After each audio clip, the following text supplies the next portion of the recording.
लक्ष्य प्राप्ति की ओर बढ़ रही है।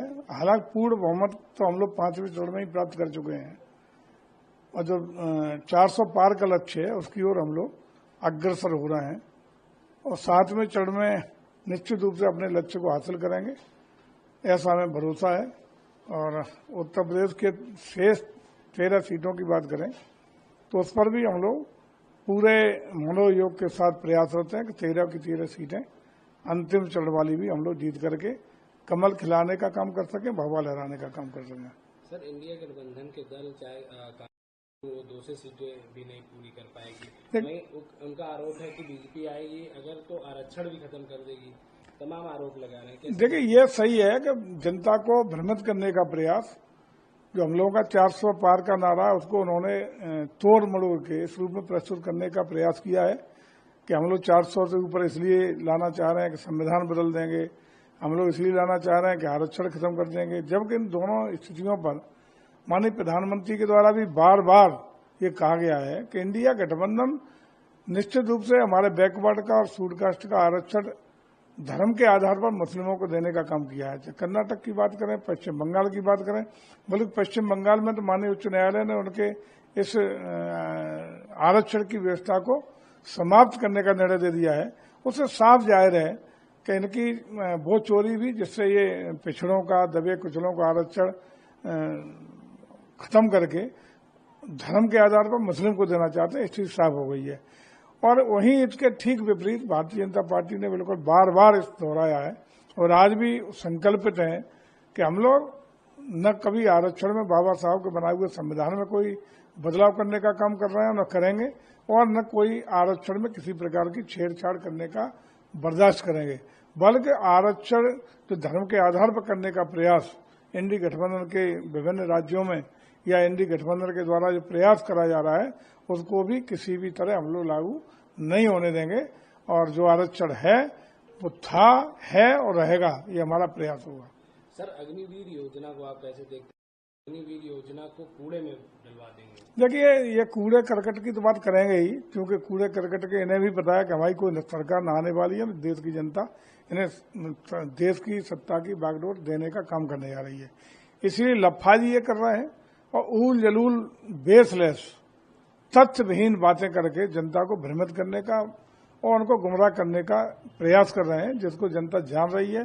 और निश्चित रूप से इनकी बातों पर कोई विश्वास करने वाली नहीं है, चाहे वो संविधान को खत्म करने की बात कर रहे हों, चाहे आरक्षण में खत्म करने की बात ये इस तरह के लोग कर रहे हों, या अग्निवीर सैनिकों के बारे में इस तरह की जो बातें कर रहे हैं। निश्चित रूप से भारतीय जनता पार्टी को अच्छी तरह पता है कि देश की तरक्की, देश का उत्थान, देश का विकास और देश को परम वैभव की ओर ले जाने का काम हम ही कर सकते हैं और कर रहे हैं। और निश्चित रूप से आने वाले समय में हम लोग देश को विकासशील भारत से विकसित भारत बनाने का संकल्प पूरा करेंगे। निश्चित रूप से भारत के युवाओं का, गरीबों का, किसानों का भविष्य सुरक्षित रखने के लिए, उसको उज्जवल बनाने के लिए हम लोग प्लान्ड वे में काम करने का काम किए हैं और आगे भी करेंगे।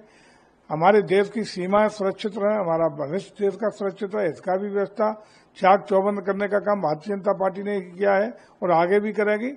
और जो पीओ के सहित अन्य सीमाओं को, अपने अभिन्न हिस्सों को अपने देश में लाने की बात हो या अपनी सीमाओं को सुरक्षित और संरक्षित करने की बात हो, भारतीय जनता पार्टी की सरकार इसके लिए कृत संकल्पित रही है और आगे भी इन चीजों में बहुत ही सजग और संवेदनशील रहते हुए आक्रामक रूप से इसमें कार्रवाई करने का काम करेगी।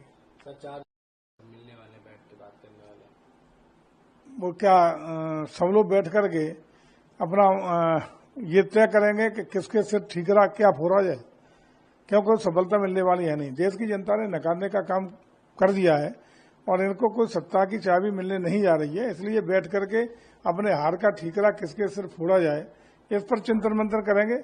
कोई दिक्कत नहीं, करना चाहिए। और किसके सबसे कमजोर जो उसमें एनडीए गठबंधन दिखाई पड़ेगा उसी के सिर ठीकरा फोड़ने का काम होगा।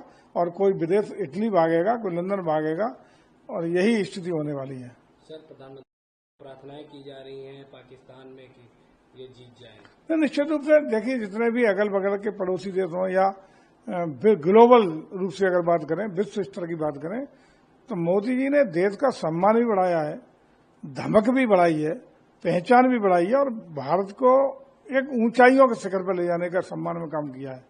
दुनिया में देश का गौरव और सम्मान बढ़ा है, ये सुनिश्चित रूप से इन 10 सालों में काम हुआ है। भारत कहाँ था जब भारत के प्रधानमंत्री कहीं विदेश जाते थे तो कोई स्वागत में उनका राष्ट्राध्यक्ष तक नहीं आता था। एक फॉर्मल रूप से कहीं कोई मंत्री या कोई छोटे स्तर का ब्यूरोक्रेट या अन्य कोई अधिकारी भेजा जाता था या मंत्री भेजा जाता था। आज भारत का प्रधानमंत्री मोदी के रूप में जब जाते हैं तो इस देश के राष्ट्राध्यक्ष भी आते हैं और रेड कारपेट बिछा करके भव्य दिव्य अलौकिक सम्मान करने का काम होता है। यह है भारत का 10 सालों बढ़ा हुआ कद, और निश्चित रूप से इसलिए बढ़ा है कि एक मजबूत प्रधानमंत्री देश को मिला और उसी के खातिर, उसी के बदौलत देश ने परम वैभव की ऊंचाइयों पर चढ़ाई अपने कदम बढ़ाने का काम किया है। सर एक आखिरी सवाल, सर लोकसभा देख रहे हैं, कितनी बड़ी जीत होगी? हम जीतेंगे, सारी सीटें जीत रहे हैं, निश्चित रूप से सारी सीटें जीतेंगे। उत्तर प्रदेश बेहतरीन परफॉर्म करेगा और देश में आदरणीय मोदी जी के नेतृत्व में तीसरी बार सरकार बनाने के लिए उत्तर प्रदेश अपनी अहम भूमिका निभाने जा रहा है।